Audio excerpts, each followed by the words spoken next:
Hello beautiful people, welcome back to my YouTube channel and thank you for your support so far. It's been amazing. So without further ado, let's get right into the video.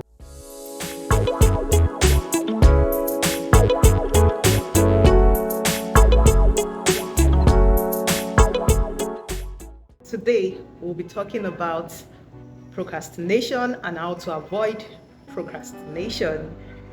So procrastination is about putting things off. We usually see it as delaying things until the last minute. This applies to everyday chores, ranging from appointments to having stressful conversations to different things in our daily lives. Before we continue, I would like to apologize for the background noise. I'm actually somewhere beside the road and I just have to make this video for you. The factors for procrastination ranges from personality traits, decision-making styles, time perspectives, emotional regulation, and biological factors. People who procrastinate experience more stress, frustration, guilt and anxiety, low self-esteem, low self-confidence, and general unhappiness. Then another effect is lack of productivity. So definitely when you procrastinate, most times people make mistakes. You may miss your target goal. Another effect of procrastination is health issues. We have the stress-related health issues, which involves headaches, insomnia, digestive disorder, and colds and flu. Then also we have mental-related health issue, which talks about depression, anxiety, and stress in general. Now let's talk about how to avoid procrastination, the strategies you can use to avoid procrastination. And this is a very common problem. And I believe if you're watching this video, sometimes you've, in the past or even recently, you've been a very good procrastinator. Just like me, I used to procrastinate though. It's at a minimal level now, which I'm happy about, and that is why I'm doing this video for you. Number one, going to bed early. This is not a very common strategy that people recommend, but personally, I have discovered that going to bed early gives you a sound mind and a sound body. And in order for you to have a sound mind, you need to get some sound sleep. When you sleep well, you avoid procrastinating. You'd be able to concentrate on how to do things more effectively and efficiently. So in that way, you are able to do more and procrastinate less. Number two, set clear goals and deadlines. Usually the thought of completing one large task can be very overwhelming. So having specific goals and deadlines in mind can help you to stay focused and to stay motivated. That means you need to break larger goals into smaller, more manageable, and more realistic tasks and deadlines. Pick goals you are passionate about. Make sure your goals are achievable. Be specific with those goals. Write these goals down. Of course, you need to write it down so you can keep track of the goals. Then reward yourself anytime you accomplish a goal. That shows that, oh, I've done well and I need to celebrate it. So tell others about your goals. This keeps you in check and it gives you accountability. You would be accountable to someone. So you could have an accountability partner. Then prioritize one goal at a time. For me now, doing this YouTube video is my priority. So I've left every other thing I need to do and I'll attend to it later after the video. So you also need to visualize yourself achieving these goals, because without visualizing yourself achieving these goals, definitely, how are you going to do it? You need to think about it. It's called visualization. You can read on it.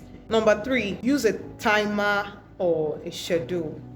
So setting a timer can help you understand how much time you have to complete a task. This can help you plan and prioritize your work more effectively. There's something called the 5 minutes rule. Within those 5 minutes, what you're going to do is to accomplish a simple task for yourself. Let's assume you want to arrange your bedroom. So within the 5 minutes, you arrange your shelf, you arrange, you lay your bed, and you pick up dirty pieces on the floor and trash the dustbin. Those 5 minutes, you're done.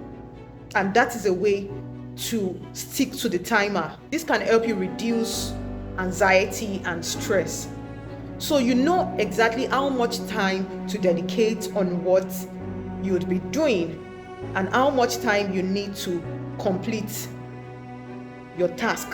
You need little to no interruption, because when you're interrupted, you would take out of the time, you wouldn't be able to achieve anything, or you would achieve lesser than what you have aimed for.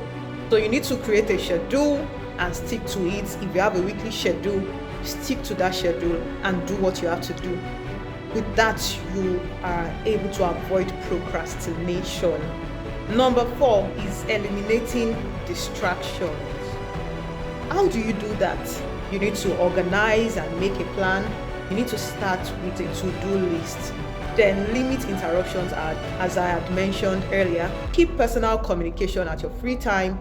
So let's assume you're doing something now and a call comes in. You could silence your phone, and when you have a free time, you communicate with whoever was calling you. You return the phone call. Then also avoid multitasking. Many people see multitasking as doing so many things within a short period of time. But if your mind and your heart is not in that particular task, you would be less efficient. You won't give your all to it. That means you won't have an excellent result doing that. You need to block online distractions. Put your phone on airplane mode and do what you have to do. With that, the social media notifications would be off and you would be able to concentrate on what you're doing. So make time for breaks. I said earlier, you call in your free time, or you do other things that are a bit more mundane in your free time. So you need to set boundaries. Setting boundaries is another topic on its own. You can read about that now, and I could create a video if you need me to do that. In summary, you need to identify the things that distract you the most and try as much as possible to eliminate them. Turn off your phone and close any unnecessary tab on your computer. Number 5, make self-care a priority. Limit yourself to negativity. In the news now, everything you see is negative. Limit following those blogs that bring you bad news. You might think it's just your normal thing, but believe me, as much as you take in this toxicity, you would find yourself thinking like that. Practice gratitude. Change your vocabulary. Instead of you to say, I can't do this, you say, I would give my best into doing this to get a good result. Take a time out. You need to relax before taking on that task. Instead of you beating yourself up for procrastinating, focus on the benefits of completing the task. When you complete the task, how do you feel? You would feel very happy. You would feel fulfilled. When you think of the end goal, I think you should be motivated to do more. Number 6 and final, break the cycle. So if you find yourself procrastinating repeatedly, try a different task. If you find out that what you're doing is not working or is not effective enough, try doing something different before returning to the original task.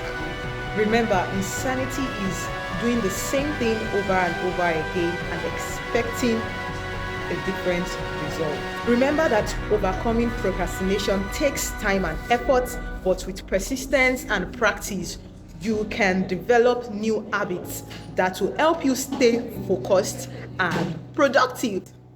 With this, we've come to the end of the video. Thank you so much for your support. Don't forget to like, comment, share, and subscribe to this channel.